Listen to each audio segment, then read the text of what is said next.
When we started this project, I forgot to add ESLint. So I just did that off camera, and I'm gonna go ahead and fix the ESLint problems that we have.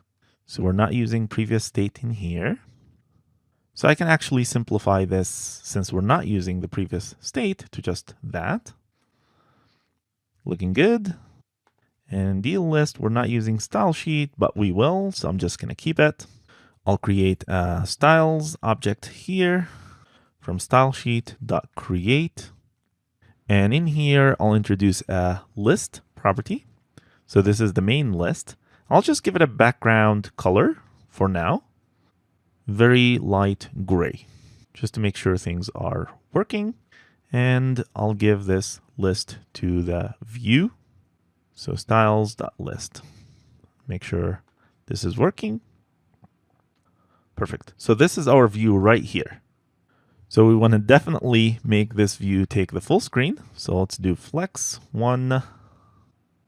And maybe we'll give it a width of 100%. And to make this text not overlap with the controls of the iPhone, we'll just give it a padding top of, say, 50. Excellent. So we have introduced a new property for this component called deals. So we need to define the type for that property. So we'll do static prob types equal. We have deals. And this deal is prob types dot array, and it's required. We'll need the prob types package. So we'll import that from prob types, and that's a dependency. So npm install prob dash types. So we can work with this deals array right away. We can actually just simply map it to whatever we want to do to render a single deal. So in here, we can do this dot probs dot deals dot map. The map is going to give me a single deal. Let's just render a text item for every deal, just for testing. So in here, we'll do deal dot title, just like that. And we'll give every text a key just to make React happy. So deal.key. Okay, so this should work. And I can see the titles of the deals right here.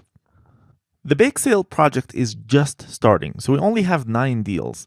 But you can imagine that this list of deals is going to be in the hundreds, which means that we need to start scrolling this list. So we need to introduce a new React Native component to handle that. This component used to be list view, but React Native deprecated that in favor of FlatList or section list. For this particular case, we need FlatList. So using this FlatList component is easy. You just give it a data property, which is an array. So we can give it our deals array, and you give it a render item function, which is the function that this FlatList component is going to use to render every item in that array. So let's use this FlatList array, just like that.